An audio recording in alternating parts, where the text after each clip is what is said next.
The morning light cut through the fog over Lower Silesia, revealing the fractured mouth of a tunnel sealed for nearly 80 years. Inside, rusted rails vanished into darkness. The air was stale, heavy with dust and oil. As floodlights flickered on, the silhouette of a locomotive emerged, armored, silent, and entombed in concrete. Its insignia, faint but unmistakable, the Black Eagle of the Reich. What began as a rumor of Nazi gold had become something far darker, a discovery that would force historians, soldiers, and scientists alike to ask, what else was buried with it? Chapter 1. The Forgotten Labs of Operation Echo. Before the war began, Germany was a country obsessed with the future. Factories hummed day and night, fueled by visions of power and precision. Engineers dreamed of machines that could outpace time itself. The hum of turbines, the gleam of polished steel. It was a nation preparing for a kind of progress the world had never seen and would soon come to fear. By the late 1930s, Adolf Hitler's ambition had turned laboratories into extensions of the battlefield. Scientists, some brilliant and others desperate, were ordered to design weapons that would secure a 1,000-year Reich. Funding poured into aviation, chemistry, acoustics, anything that might deliver a decisive advantage. The pursuit of supremacy wasn't just military, it was ideological. Every invention was seen as proof of destiny, every experiment a step toward domination. In cities like Munich and Dresden, research divisions sprouted under code names that concealed their true nature. Echo was one of them. Officially, it didn't exist. Unofficially, it was a joint effort between naval engineers and physicists under the Abwehr, Germany's military intelligence. Their goal, to silence the sea, to render submarines invisible not by light but by sound. At the time, sonar was still primitive. British and American scientists were refining early detection arrays. The Kriegsmarine needed a way to counter it. Inside the hidden labs of Operation Echo, sound became a weapon and a shield. The walls of the underground facility were lined with copper wiring and quartz plates, designed to absorb and distort echoes. A submarine could pass within miles of an enemy destroyer, its sound signature twisted into silence. But progress came with a price. Wartime Germany had no shortage of resources stolen from occupied lands: metals, chemicals, and, most tragically, people. Laborers from across Europe were forced underground, ordered to build and maintain the facility. Few ever left. Those who did spoke in whispers of strange vibrations, of bodies that trembled for hours after the machines were turned off, of scientists who never surfaced again. Above ground, life continued with the rhythm of war. Cities burned, soldiers marched, and the machinery of conquest pressed on. The public was fed stories of victory and technological triumphs. No one asked how those victories were achieved. No one wanted to know. In the final months of the war, as Allied bombers turned the skies above Munich red, Echo's project directors received a single radio order: terminate and seal. Witnesses later claimed the tunnels were flooded, the entrances welded shut. The remaining staff vanished, their names erased from military rosters. It was as if the program had never existed. For decades, the silence held. Germany rebuilt, the world moved forward, and Operation Echo slipped into myth. But myths have a way of echoing, faintly, persistently, through time. In 2023, when a construction crew broke through the reinforced ceiling of an old storage facility, the sound that greeted them wasn't silence. It was the faint hum of machines that hadn't been touched in 80 years, still running on backup power. The discovery would shake the foundations of post-war history. Within weeks, German intelligence, British archives, and American defense agencies quietly assembled joint teams to study what had been found.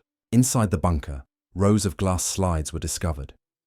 Images of acoustic waveforms, sonar shadows, and human skulls marked with reference codes. The scientists of Echo hadn't just tested machinery, they had tested people. Historians reviewing the recovered data were struck by one unsettling detail. The technology described was far ahead of its time, concepts of sound manipulation that would not appear in open research until the 1970s were already being modeled in 1944. It suggested that Echo's scientists had stumbled upon something extraordinary, a method of bending sound through layered interference fields. In simpler terms, they had found a way to hide in plain hearing. The implications rippled outward. Declassified US Navy files from the early Cold War revealed diagrams eerily similar to Echo's recovered blueprints.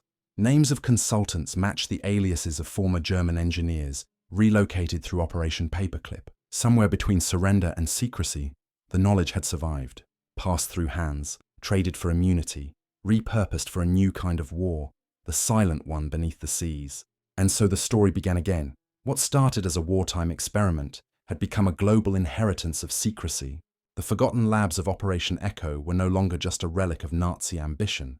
They were a mirror reflecting how far nations will go to bury the truth, and how deep the echoes of history can travel when no one is listening. Chapter 2. Vault 7. The Arctic Listening Post.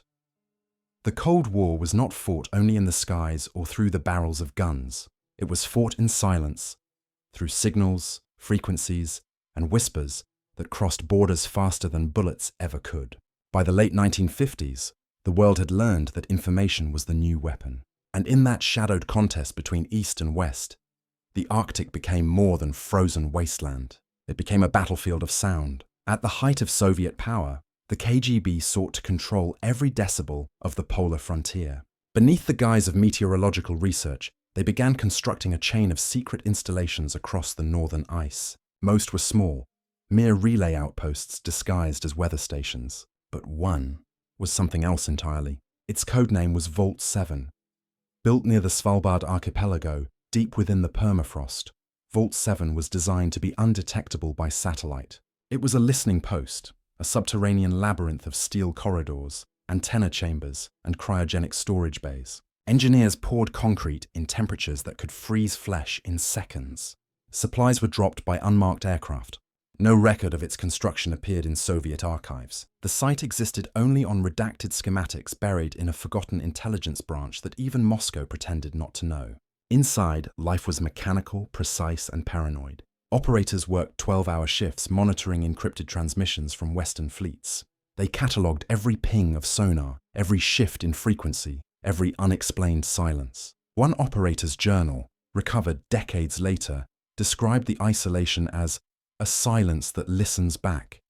He wrote of vibrations in the walls, faint, rhythmic, almost like breathing.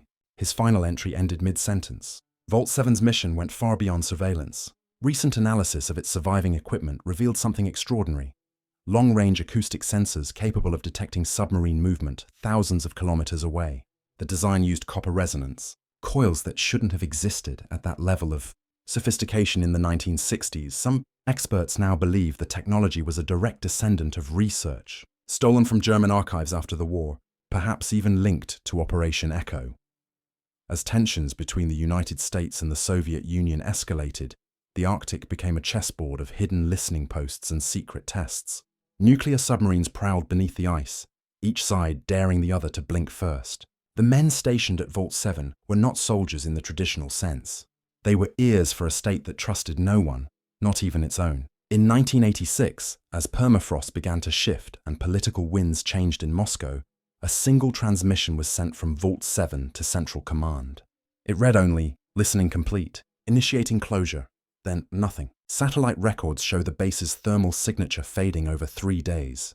When Norwegian meteorological teams later surveyed the area, they found no trace of activity, no personnel, and no response from the supposed research station. The official explanation was meteorological collapse, a vague phrase that never appeared in Soviet vocabulary before or since. And so Vault 7 vanished beneath the ice. For 3 decades, the world forgot it existed. The Cold War ended. The Soviet Union dissolved. The Arctic thawed. Until 2019, when a Norwegian climate expedition drilling core samples near Svalbard hit metal.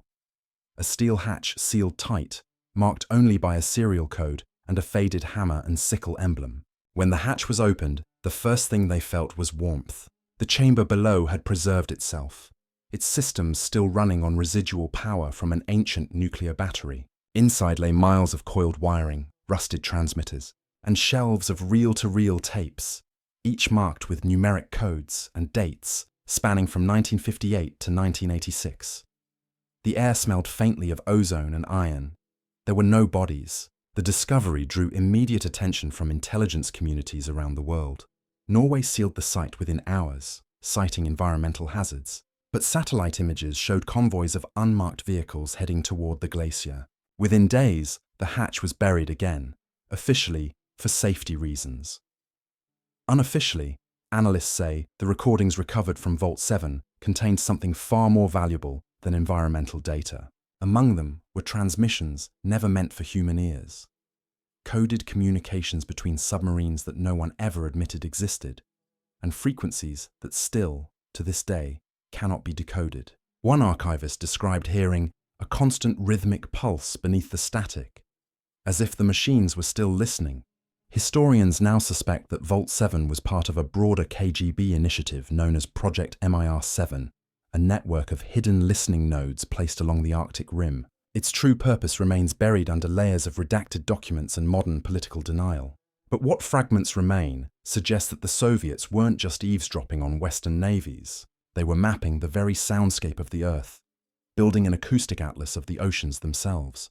Perhaps the most unsettling revelation came from a fragment of microfilm recovered from the site's archives. The reel contained a photograph, grainy, unfocused, yet unmistakable, of the same sonar waveform first recorded at the German Echo facility in 1944.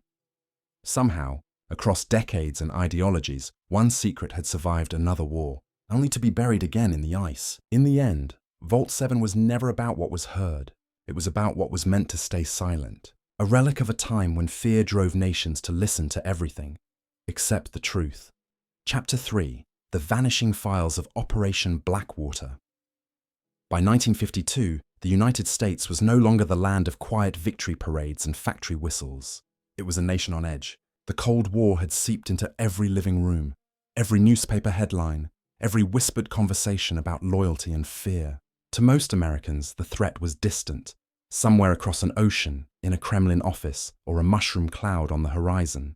But inside the Pentagon's Psychological Operations Division, the threat was much closer, in the human mind. Operation Blackwater began as a theory. Could a population be conditioned to remain calm during the unthinkable nuclear annihilation? Military psychologists believed they could shape collective behavior through simulation.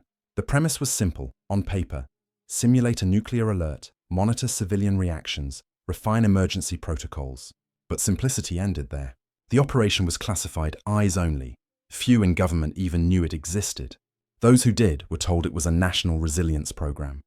In truth, it was a covert test of mass psychological endurance, one that would be conducted not in laboratories or training grounds, but in real towns, under real fear.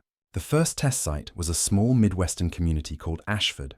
Population 2,300, a quiet grid of brick houses and grain silos, the perfect American town, and the perfect control group. In late autumn, residents began noticing odd occurrences. The air raid siren would sound at random hours. Radio stations went dead, replaced by monotone voices reading evacuation orders. Soldiers in unmarked trucks appeared at the edge of town, assisting local police. No one was told why.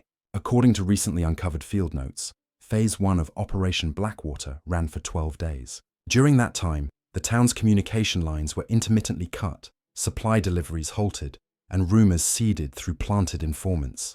The objective: to observe how long it would take for panic to become paralysis. Observers noted diminishing group coordination, decline in trust of authority, and, chillingly, rapid civilian submission after perceived threat amplification. When the test concluded, the participants were told it had been a civil defense drill. The data was filed under weather emergency studies, and the operation moved to its next site. In the decades that followed, whispers of Blackwater surfaced among intelligence insiders. Files appeared and disappeared. Names were redacted. The official record claimed the project was cancelled in 1953, its findings inconclusive. But in 2021, the discovery of a single box at a Virginia estate sale tore that version of history apart. Inside were water-damaged documents stamped with the project's insignia, a black wave over a white horizon. Handwritten notes referred to Phase 7 Terminal Calm Initiative, and among them, a list of towns that never appeared on any official map. Forensic reconstruction of the papers revealed a startling pattern. Each location coincided with communities later absorbed by industrial or military development. Erased from geography under the guise of progress, census data vanished. Residents relocated. The pattern was too deliberate to ignore. One document, partially legible through ultraviolet scanning, referenced saturation broadcasts. It described mobile transmitters hidden in water towers, transmitting subaudible tones designed to influence emotional response. a precursor to modern psychological warfare techniques. The tones were tested during simulated crises. Their frequency range matched signals later used in Cold War intelligence communication systems. It wasn't just a behavioral test. It was field data for weaponized psychology. Historians reviewing the files found one particularly haunting entry. Subject families demonstrating prolonged obedience beyond test termination. Recommend observation. That note was dated months after the operation supposedly ended. Witnesses who lived in those towns, few still alive, recall sensations they could never explain. Sudden anxiety, restless nights, a constant low hum that seemed to come from nowhere. One elderly woman, interviewed in 2022, described it this way. It wasn't fear, it was quiet. Too quiet, like the whole town was holding its breath. She was 8 years old when the sirens stopped. She said no one ever came to tell them what the test was for. The most disturbing revelation came from a redacted transmission log recovered among the papers. It listed outbound messages from Blackwater to a Navy research division, referencing acoustic field modulation experiments. Analysts confirmed the terminology was identical to that used in the 1944 Operation Echo archives. Somehow, the science of silence had found new purpose in the science of obedience. When news of the rediscovered files reached the public, official agencies were quick to deny their authenticity. Yet, within weeks, digital copies disappeared from university archives. Interviews were cancelled, and individuals involved in cataloguing the documents received anonymous cease orders citing national security. The pattern felt familiar, the same machinery of secrecy, still grinding quietly beneath the surface. Today, historians debate whether Operation Blackwater ever truly ended, or if its lessons simply evolved into modern psychological strategy. The evidence points to a chilling continuity, from wartime experiments in sonic cloaking, to Cold War listening posts, to the manipulation of human emotion through engineered calm. In the words of one declassified memo, panic is a contagion, so is obedience. What remains certain is that Blackwater's legacy lives in silence, in the gaps between truth and trust. It reminds us that history's most dangerous experiments aren't always measured in explosions or body counts, but in the quiet moments when people stop asking questions. Chapter 4. Red Mercury and the Prague Safehouse.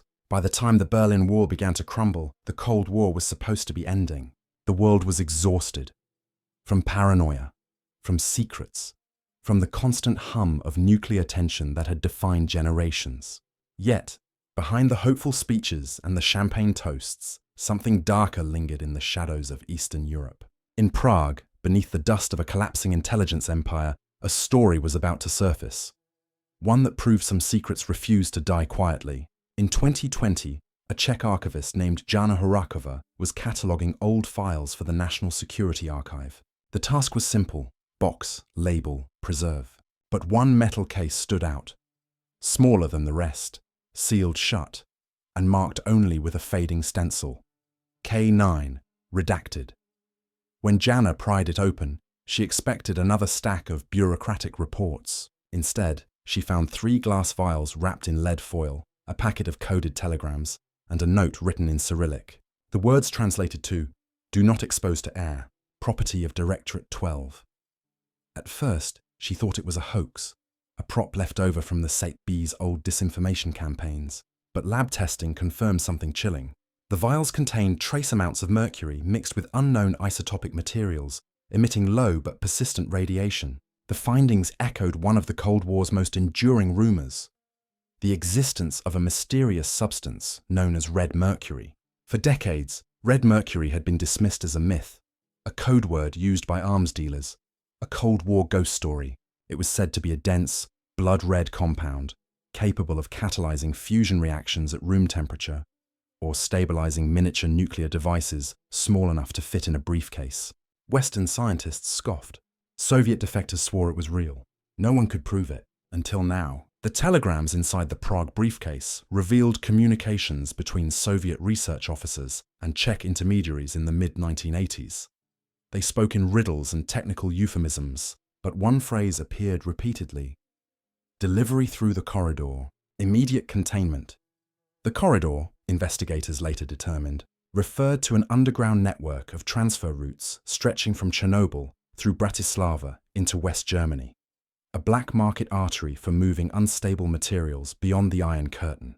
The more archivists decoded, the more dangerous the picture became. The briefcase had been hidden in a section of the SB headquarters that was sealed in 1989, days before regime collapse. Whoever left it behind wanted it buried, not lost, but waiting. Among the recovered pages was a receipt bearing signatures later identified as belonging to scientists associated with the Soviet nuclear program at Azimuth 16. One of those names also appeared in American intelligence. Documents on defection recruitment during Operation Paperclip's final phase. It seemed that red mercury wasn't just Soviet, it was traded, tested, and shared. Modern analysts reviewing isotopic residue from the vials confirmed it wasn't a hoax. The samples showed unusual mercury isotopes with trace contaminants of lithium deuteride, a potential indicator of advanced fusion experimentation.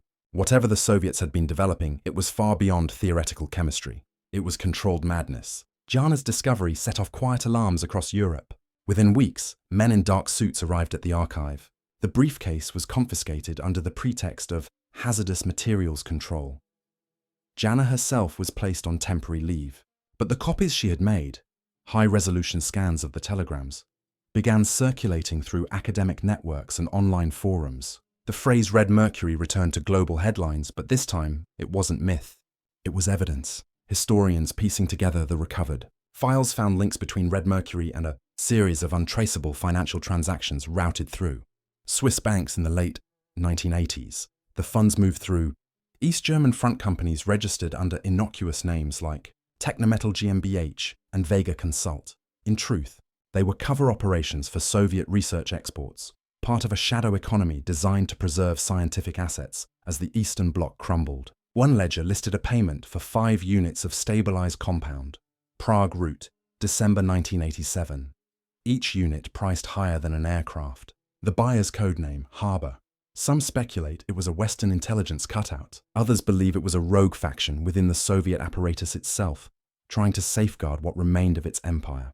As the years passed, red mercury faded again into rumor. But the Prague Safehouse files made one thing unmistakably clear. Something tangible existed.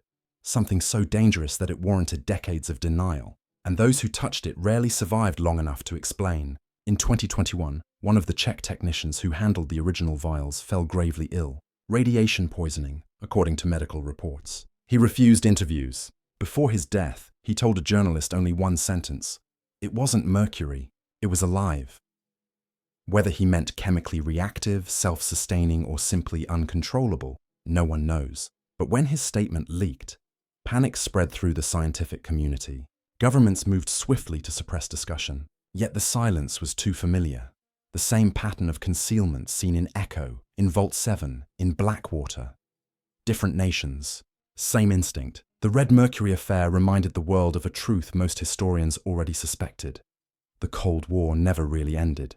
It simply went underground, into sealed rooms, unmarked crates, and forgotten safes waiting for the wrong hands to find them. Today, the Prague Safehouse stands empty, its windows barred, its basement filled with concrete. Officially nothing remains, but late at night, under the hum of the city's streetlights, residents still claim to hear faint metallic ticking from beneath the pavement, as if something below is still reacting, very, very slowly. Chapter 5. The Buried Train of Lower Silesia. The legend began as a whisper, a tale traded by miners and treasure hunters, passed down in taverns and over campfires. A Nazi gold train, sealed somewhere in the mountains of Lower Silesia, carrying the Reich's final fortune to safety as Berlin burned. For decades, no one believed it. It was a ghost story of greed and defeat. But in 2024, the Earth itself gave up its secret. And the truth was far more complex than gold. Ground-penetrating radar revealed a vast tunnel system near Wałbrzych, Poland. What appeared to be a geological anomaly was, in fact, a rail line encased in concrete, an artificial tomb stretching deep beneath the Owl Mountains. When archaeologists and military engineers breached the tunnel, the stench of rust and oil filled the air. Floodlights flickered against armored steel. There it was, a locomotive, silent and sealed. Its iron skin pitted by time, but unmistakably intact. The emblem of the Reich still visible on its flank. The discovery electrified the world. News channels called it the Train of Gold.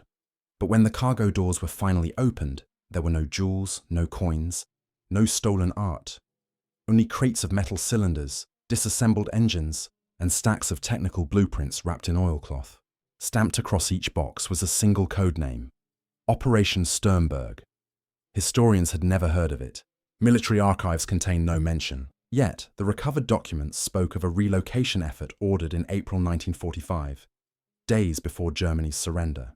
The train, it seemed, had not been built to hide wealth, but to move research. And not just any research. Inside one crate, investigators found the half-melted remains of what looked like a propulsion chamber, fused alloys, wiring, and notes describing guided aerodynamics through acoustic stabilization.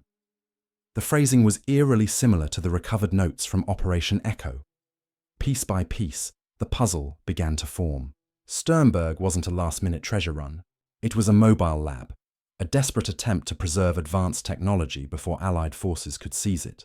The Reich scientists had loaded their most secret work onto that train: experimental weapons, jet prototypes, and acoustic data from Echo's final experiments. When the war collapsed, the train was diverted south, into the mountains, and sealed by explosives from within. The question wasn't just what they were transporting, it was why. Among the blueprints was a small leather-bound ledger. Inside, a list of names. Some were known German scientists, others Argentine, a few American.